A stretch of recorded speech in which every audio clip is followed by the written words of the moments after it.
दोस्तों, प्राचीन शास्त्रों के अनुसार घर पे पशु पक्षी आने से हमें महत्वपूर्ण संकेत मिलते हैं जिन्हें कभी अनादर नहीं करना चाहिए। आपको इस प्राचीन कथा के माध्यम से बताने का प्रयास करती हूँ कि घर पर पशु पक्षी आने से कौन से संकेत प्राप्त होते हैं।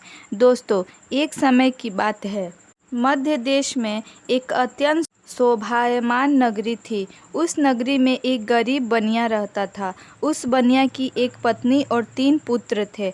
बनिया की पत्नी का नाम था सुकन्या। सुकन्या एक पतिव्रता नारी थी। वह केवल अपने ही पति से एकनिष्ठ रहती थी। वह गृह कार्य में दक्ष तथा परिवार का अच्छे से ख्याल रखती थी।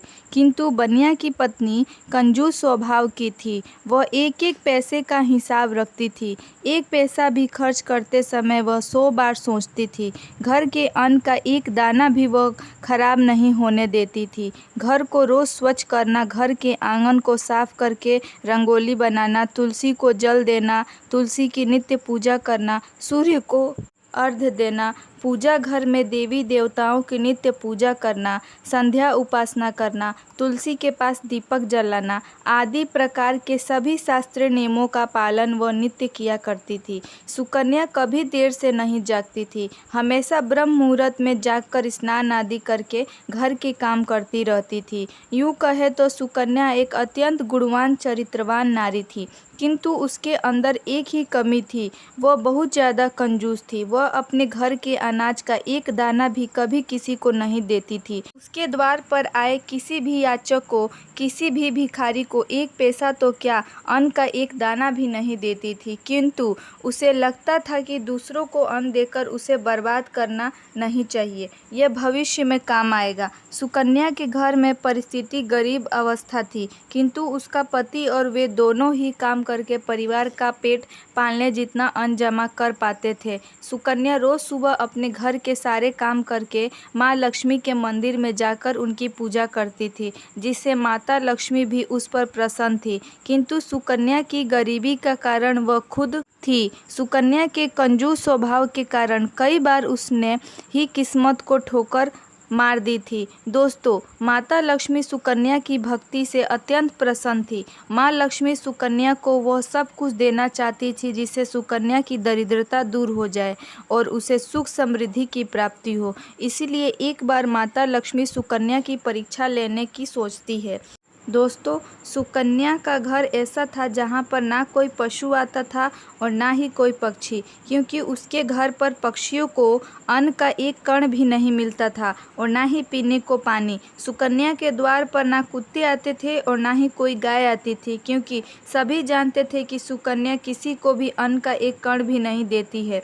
फिर एक दिन एक चिड़िया सुकन्या के घर पर आती है और चारों ओर घूमने लगती है। सुकन्या के घर पर उसे कहीं पर भी अन्न का एक कण भी दिखाई नहीं देता। वह चिड़िया सोचती है, अजीब बात है, इस घर पर ना अन्न का दाना है और ना ही पक्षियों को पीने के लिए पानी लगता है। इस घर में रहने वाले लोग बहुत दरिद्र हैं। वह चिड़िया दूसरे दिन भी उस घर पर आती है, लेकिन उसे कोई दिखाई नहीं देता और ना ही अन्न का दाना भी दिखाई पड़ता है, जिससे वह चिड़िया बहुत दुखी हो जाती है। फिर चिड़िया सोचने लगती है, आज मैं इस घर में रहने वाली स्त्री से बात अवश्य करूंगी। फिर चिड़िया सुकन्या के घर के सामने बैठ जाती है। कुछ देर बाद सुकन्या अपने घर से बाहर आती है तो देखती है कि एक चिड़िया उसके घर के सामने उड़ रही है। सुकन्या उस चिड़िया को भगाने लगती है, लेकिन वह चिड़िया वहां से नहीं जाती। फिर सुकन्या झाड़ू लेकर उस चिड़िया को भगाने के लिए उसके पीछे पड़ती है, लेकिन वह चिड़िया फिर से उड़कर वापस आ जाती है।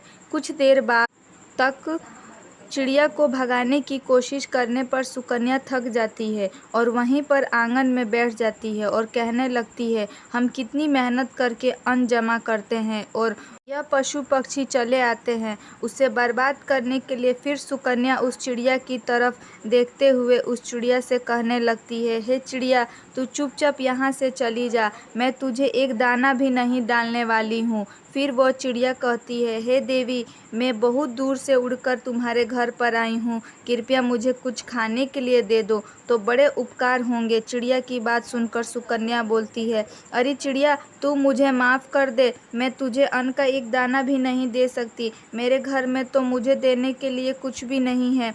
हम ही रोज भूखे सोते हैं तो दूसरों को क्या खिलाएंगे। इस प्रकार से सुकन्या उस चिड़िया से झूठ बोलती है। फिर वो चिड़िया कहने लगती है, हे देवी, आप तो बड़ी कंजूस हो, घर पर अनाज होकर भी झूठ बोल रही है। जाओ, अब से मैं तुम्हारे घर पर कभी नहीं आऊंगी। ऐसा कहकर वो चिड़िया वहाँ से चली जाती है। फिर दूसरे दिन उस सुकन्या के द्वार पर एक मोर आता है और अन्न की तलाश में इधर उधर घूमने लगता है, लेकिन उसे अन्न का एक दाना भी नहीं मिलता।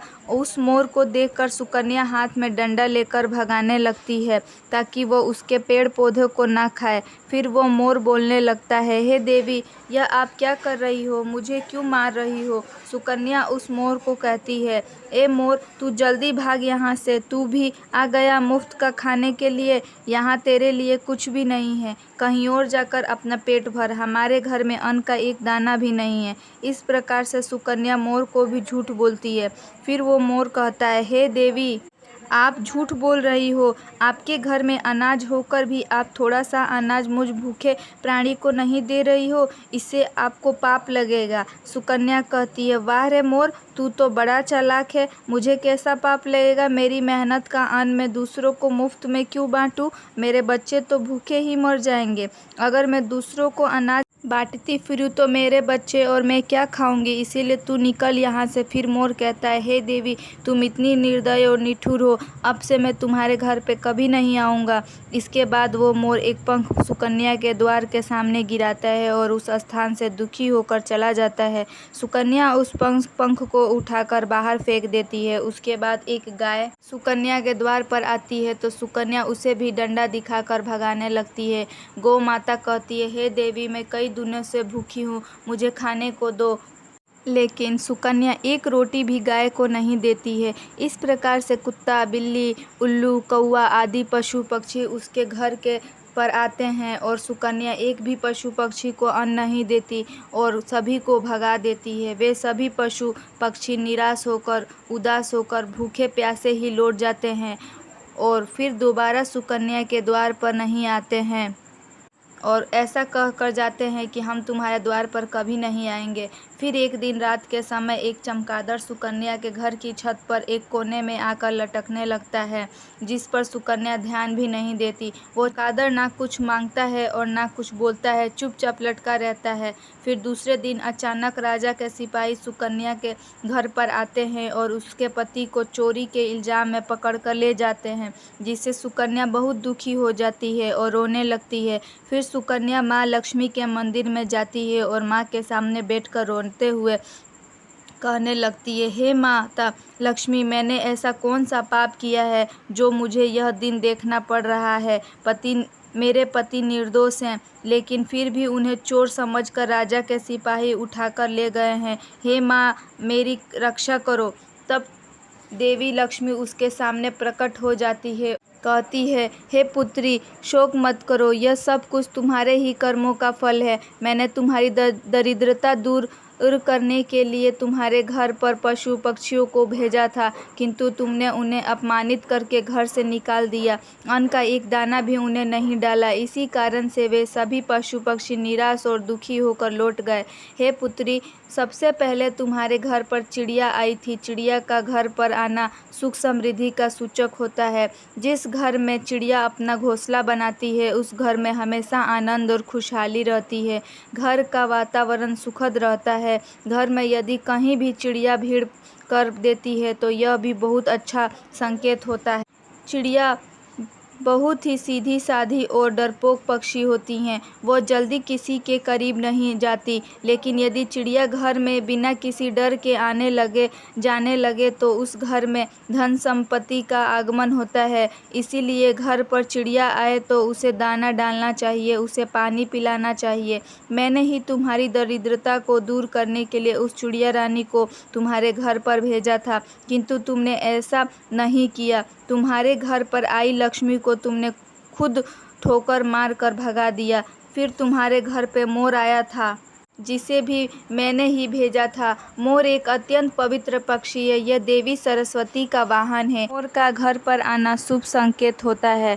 इसके घर पर आने से मनुष्य को बुद्धि और ज्ञान की प्राप्ति होती है। उस घर में निवास करने वाले मनुष्यों का विकास होता है। किंतु तुम्हारे घर पर आए उस मोर को तुमने भोजन नहीं दिया और उसे भी अपने घर से भगा दिया। उस मोर ने तुम्हारे घर के सामने पंख भी गिराया था। मोर का पंख घर में रखने से भी घर की उन्नति होती है, किंतु तुमने उस पंख को भी उठाकर फेंक दिया। पुत्री, मैंने तुम्हारे भले के लिए ही मोर को भेजा था, किंतु तुमने उसे भी अपमानित कर दिया। माँ लक्ष्मी कहती है, हे पुत्री, फिर मैंने तुम्हारे घर पर साक्षात कामधेनु गाय को भेजा था, जो तुम्हारी सभी मनोकामनाओं को पूर्ण करने के लिए ही आई थी, किंतु तूने उसे भी अपमानित करके बिना रोटी खिलाए ही घर से भगा दिया। तुमने अपने घर पर आई हुई साक्षात देवी कामधेनु को ही निकाल दिया। इसके बाद मैंने तुम्हारे घर पर कौवा भी भेजा था। हे पुत्री, कौवा जिस घर का पानी पीता है उस घर पर कभी विपत्ति नहीं आती, कभी संकट नहीं आते, किंतु तुमने कौवे को भी जल का पान नहीं कराया, उसे भी अपमानित करके भगा दिया। माँ लक्ष्मी कहती है, हे पुत्री, इतना ही नहीं, मैंने मेरे वाहन उल्लू को भी तुम्हारे घर पर भेजा था। तुमने उसे भी अपने घर से निकाल दिया। वह उल्लू तुम्हारी दरिद्रता को दूर करने के लिए ही आया था, किंतु तुम्हारी कंजूसी के कारण वह भी उदास होकर लौट गया।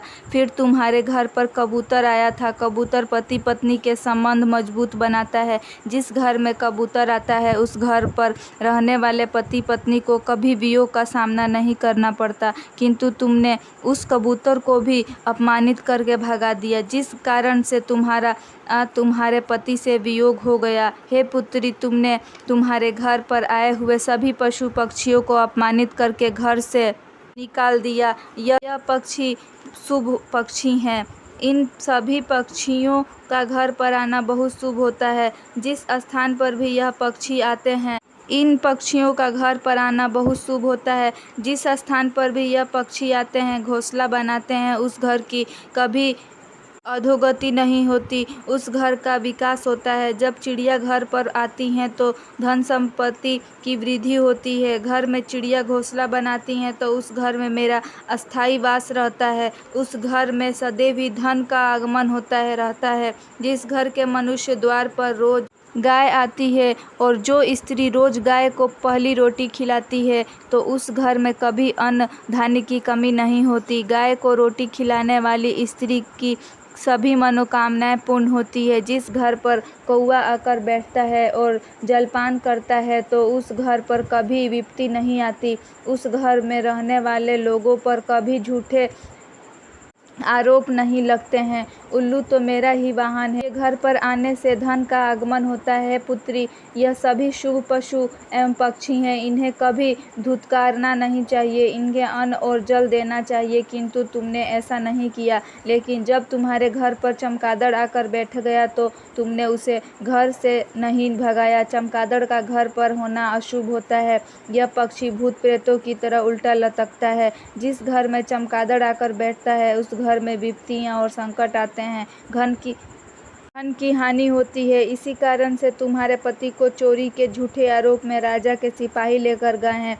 माँ लक्ष्मी कहती है, हे पुत्री, मैंने कई बार तुम्हारी सहायता करने की कोशिश की। मैंने कई बार तुम्हारे घर में प्रवेश करने का अत्यंत प्रयास किया, किंतु तुमने हर बार मुझे घर से निकाल दिया। इसी कारण से तुम्हारे ऊपर विपत्तियां आई हैं। माँ लक्ष्मी की बात सुनकर सुकन्या को अपनी भूल समझ में आती है और वह माँ लक्ष्मी से क्षमा मांगने लगती है और कहती है, हे माँ लक्ष्मी, मुझसे बड़ी भूल हुई। अब से मैं द्वार पर आए सभी किसी प्राणी का अपमान नहीं करूँगी। फिर माँ लक्ष्मी अंतर्ध्यान हो जाती है और सुकन्या लौटकर अपने घर पर चली आती है। घर पर आते ही सुकन्या सबसे पहले उस चमगादड़ को घर से निकाल देती है और अपने घर के आंगन में पशु पक्षियों के लिए जल और दाना रख देती है। फिर अगले ही दिन उसके द्वार पर वह चिड़िया आती है। सुकन्या बड़े ही प्रेम से उस चिड़िया का स्वागत करती है, उसे अन्न खिलाती है। फिर गौ माता आती है तो सुकन्या एक रोटी निकाल कर गौ माता को खिलाती है। फिर मोर आता है तो सुकन्या उसे अन्न खिलाती है। इस प्रकार से अनेक पशु पक्षी सुकन्या के द्वार पर आते हैं और भोजन से संतुष्ट होकर लौट जाते हैं। फिर अगले ही दिन सुकन्या का पति घोड़े पर बैठकर घर पर आता है। उसके हाथ में एक बड़ी सी गठरी होती है। सुकन्या अपने पति को देखकर बहुत प्रसन्न होती है और पैर छूकर उनका आशीर्वाद लेती है और पूछने लगती है, हे प्राणनाथ, इस गठरी में क्या है? तो उसका पति बोलता है, राजा ने गलती से मुझे चोर समझकर पकड़ लिया था, किंतु जब राजा को पता चला कि मैंने चोरी नहीं की तो उन्हें बहुत पछतावा हुआ और उन्होंने मुझसे क्षमा मांगकर बहुत सारा धन और यह घोड़ा देकर मुझे विदा किया। इस चमत्कार को देखकर सुकन्या बहुत प्रसन्न हो जाती है और माँ लक्ष्मी का अनेक बार धन्यवाद करती है। तो दोस्तों, इस प्रकार से हमारे घर पर आने वाले पशु पक्षियों से हमें शुभ और अशुभ संकेत मिलते हैं, जिसे हमें भी दुर्लभ नहीं करना चाहिए। नित्य अपने घर के आंगन में पशु पक्षियों के लिए दाना और पानी जरूर रखें। माँ लक्ष्मी की कृपा आपको निश्चय ही प्राप्त होगी। और हाँ दोस्तों, कई लोग छिपकली को देखकर डर जाते हैं और उसे तुरंत ही घर से भगा देने का प्रयास करते हैं। कुछ लोग तो बिना जाने ही क्रोध में आकर छिपकली को मार देते हैं, लेकिन शायद आप नहीं जानते कि छिपकली का घर में आना बहुत ही शुभ संकेत होता है। छिपकली का संबंध धन की देवी लक्ष्मी से होता है। अगर आपके घर पर छिपकली आती है तो उसे मारना नहीं चाहिए। अगर छिपकली तुलसी के पौधे के पास दिखाई पड़ती है तो यह शुभ संकेत होता है, माँ लक्ष्मी आप पर प्रसन्न है। अगर आपके घर के मंदिर में छिपकली प्रवेश करती है तो यह संकेत है कि माँ लक्ष्मी ने आपके घर में प्रवेश किया है। इसीलिए घर में छिपकली का आना शुभ होता है और शुभ संकेत होता है। तो दोस्तों, उम्मीद है आपको यह कथा पसंद आई होगी। कथा कैसी लगी कमेंट करके ज़रूर बताएं। जानकारी अच्छी लगी तो वीडियो को लाइक ज़रूर करें और कमेंट में जय माँ लक्ष्मी ज़रूर लिखें। साथ ही चैनल को सब्सक्राइब करें ताकि ऐसा ही आध्यात्मिक जानकारी को देखने को मिल सके। मिलते हैं अगले वीडियो में, तब तक के लिए गुड बाय, नमस्कार।